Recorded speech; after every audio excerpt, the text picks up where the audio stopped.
So we come to the fourth move, separating the clouds. The fourth move of the 18 form qigong sequence, which is added on to the 8 brocades, and another 9 sequence. So again, there's 3 forms together, making 35 moves.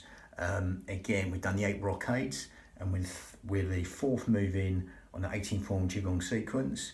So this is like the 12th move of 35. Again, don't worry about that. Again, you can either do it in this sequence I've put it or individually, because we're going right into the breath. Obviously, we're not going down the traditional path with the breath. We're going down the Pilates, yogic and hypnotic or hypnotherapy type breathing. Again, they're just names. It's just a breath with an emphasis, and it's just movement at the end of the day.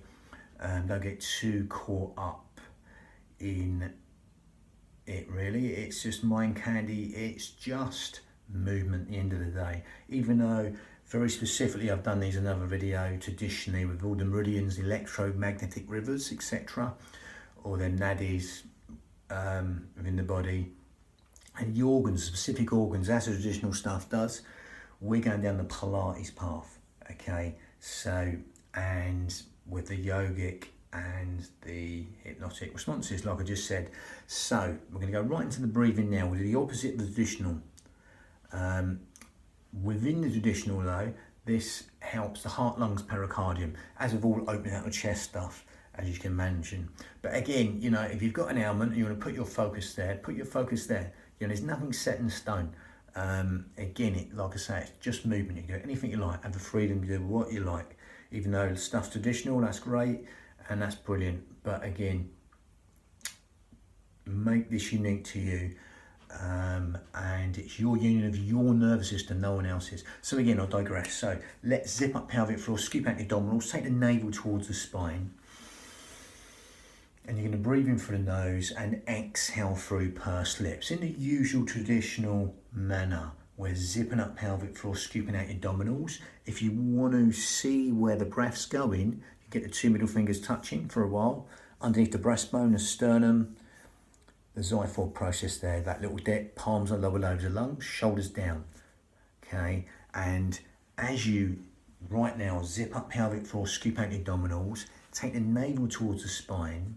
As you feel the breath coming in through the nose, and you follow that journey all the way out through pursed lips, as if you're sort of blowing out a candle through pursed lips. Okay. You'll feel that breath coming in low and deep to these lower lobes of lungs. These 2 middle fingers will be slightly parting and coming back together, just adding width to the lungs and length for the out breaths. You'll see this going on, the 2 middle fingers slightly parting and coming back to touch each other. Okay, even just a micro movement, you will feel that happening, because there's nowhere else for the breath to go. We're not breathing the belly like a balloon. We're zipping up pelvic floor, scooping out your abdominals, throwing on our corset muscle, our transverse abdominis muscle, the corset muscle, wrapping around our spine, just all segmentally stabilising the spine. And as you breathe in through the nose and exhale through pursed lips, so if you're sort of blowing out a candle through pursed lips, you will feel that breath coming low and deep. These fingers are just moving like seaweed on the bottom of the seabed. You can let the hands down, safe in the knowledge that's going in anywhere but the belly button. That's going in to these lower lobes of lungs, intercostals, the ribs, anywhere but the stomach. So much so, you're feeling that organ deep, cell deep, even bone marrow deep in these lower lobes of lungs, intercostals, the ribs, anywhere but the stomach. So we can use the pelvic floor and the corset in the most efficient manner. Helping you breathe anywhere but the belly button, helping you breathe into these lower lobes of lungs, these fish gills, 3D style. So someone's opening an umbrella inside your rib cage and letting go, or someone's just pushing out from inside your ribs and letting go. Just adding width to the lungs and length for the out breath. Now, as you're doing that, we're going to change it. We're going to go slightly down the more yogic path. So we're going to lengthen the breath even longer by just closing the mouth and breathing in and out through the nose, as you still zip up pelvic floor, scoop out your abdominals. You'll feel that breath coming in through the nose and out through the nose now. That smaller filter through the nose will naturally help us lengthen the breath.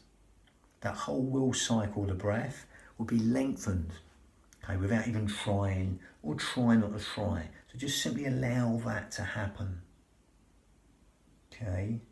And that within the yogic asanas will help, and the movements, these qigong movements we're going to link to motion in a minute, will help us melt into these postures even easier, causing that myotic reflex in the muscles just to be benefited. Okay, it's like a tool, it's like the bridge between the mind and the body. It's our gauge to see how deeply relaxed we can get these postures. The breath, especially that long breath that's happening now, for that smaller filter through the nose, that's cleansing, even more cleansing breath, yogic breath. Now we're going to consciously take your mind to that out breath, okay, and consciously, as you are allowing that breath to lengthen, you will feel the out breath wants to go longer than the in breath. So just allow that to happen and consciously take your mind to that out breath. Rather than you breathe the breath, or rather than the breath breathe you, you breathe the breath, that out breath. Consciously elongate the out breath, quadruple it, double it, triple it, whatever you like the out breath. Just make it longer than the in breath. Now the in breath's conscious thought, the out breath is subconscious thought. So by extending the out breath longer than the in breath, we're encouraging sleep, digestion, rest and relaxation to all be benefited by elongating the out breath longer than the in breath. That will naturally happen as you feel them restful relaxation responses and endless streams of comfort happening within the body. The in breath's conscious thought, the out breath is subconscious thought. So all the things you don't think about, cellular communication, organ function, process elimination and assimilation in the body, that health and renewal, all being benefited by simply elongating the out breath longer than the in breath as you're still zipping up pelvic floor, scooping out your abdominals, breathing from the nose and out through the nose as you elongate the out breath longer than the in breath. Again, that goes a little bit down the hypnotic path there. Again, even in yoga they use that elongated out breath to help you melt into the postures. Hypnotherapy, it helps stimulate the parasympathetic nervous system. Okay, so all the things you don't think about: sleep, digestion, rest, relaxation.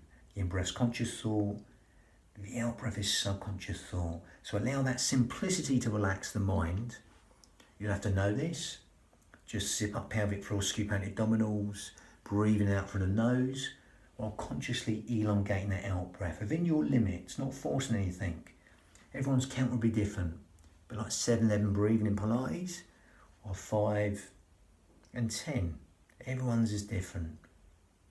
Slightly longer or a lot longer within your limits. So again, you can stick with that, perfectly good enough, or you can take this on and make it a little bit more advanced. Ujjayi breath, victorious breath in Sanskrit.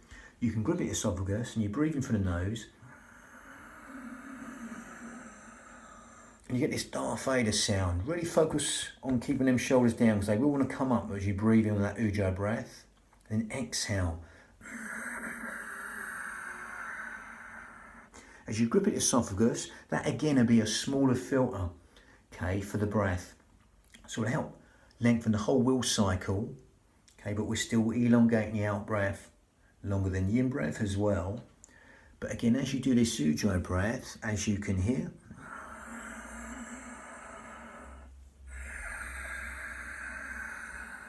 that gives the mind something to focus on within the forms, the asanas or the moves. Okay, it's like a natural focusing breath we do when we do a fine motor skill, etc. Bang the nail in, thread the needle, but we're overemphasizing that. So as you do that with the Ujjayi breath, if you can't get it, don't worry, just carry on breathing as you are. If you get that advanced yogic breath, breathing for the nose. It's like going with the mouth shut. You'll get that soft, silky whistling sound from the back of the throat. And And that gives the mind something for you to focus on within the form. Okay. Just be aware of the sound of the breath, to feel the breath, with Ujjayi breath or not, as it weaves that tapestry of relaxation. Every single organ, cell, sinew of the body, fanning the fire to burn all the toxins in the body. Lovely. That seashore breath is Ujjayi breath. Lovely. That stimulates the thyroid gland, which helps with weight control, etc. Helps us build the heat within the body. So again, with or without that Ujjayi breath, we're going to link that, we're going to calibrate and synchronize that to motion. Okay, in a vinyasa way, breath synchronized motion in Sanskrit. So again, it's just simple, nice yawning stretch. Again, yawning is really good for us. We hold it back a lot in social situations. It's a really good yawning stretch, as with a lot of the pure qigong postures are. They're like yawning stretches. So again, stand naturally. Again, feet, everything soft, just shy of locking out the knees. Nice simple one. You're going to breathe in and you're going to push away the walls, Samson style. For that, stretch your little pinkies, little fingers, as you push away the walls. Again, that'd be the heart meridian opening out. Okay, going to come away from the wall. So again, breathing in, reach up, watch these shoulders, allow them to drop down. That put the shoulders in the right position. Okay, as you open out the chest and all the organs, watch, you don't want this hyperextension of the back. Keep the spine neutral, gather in, zip up and hollow. And exhale, push away. Lovely. Allow them shoulder blades just to slide around the rib cage, just like magnets around the fridge. Again, elongate the out breath on the descending part, coming down. Okay, and open out the chest. That stretch, these finger flexors, these forearm flexors, get a lot tight in a lot of everyday life through using these a lot, computers, etc. And anything that opens out the chest is good. You spend a lot of time compressed with this chest. So again, that opens out the heart, lungs, pericardium, all the organs in the chest. With bearing gravity, we really shorten this muscle, these muscles here, so open up that chest. Lovely. Like a yawning stretch, like that first yawn in the morning. And again, if you want to go deeper, as with all these, you can go deeper. I'm going to stick to the Iyengar yoga principles. Feet hip width apart or slightly wider, not Charlie Chaplin the feet. Again, if you want to go deeper, you can go deeper, but come down only as low as you keep the knees in line with toes. I'm going for the Iyengar yoga safe side principles, again, of alignment, and then breathing, come back. It can be a centimetre, a millimetre, or an inch, whatever it is. It can be just staying still. See what suits you. Gather in, navel towards the spine. You're going to go deeper, tailbone deep, only as low as you keep the knees in line with toes. Reaching up, if you want to come up on the toes, you can do, and exhale down, gathering against the instability. That causes a little bit more instability on the corset, the powerhouse, the girdle, the strength. Descending down on that elongated out breath. If you get down, and you know, if you can match the breath to movement, great. If you finish the move before the end of the out breath, if you finish the move, then just carry on with that out breath, elongating the out breath. That's the key to this breathing we're doing. So we've got the back swinging monkey next. That was Separate the Clouds. Lovely, bang.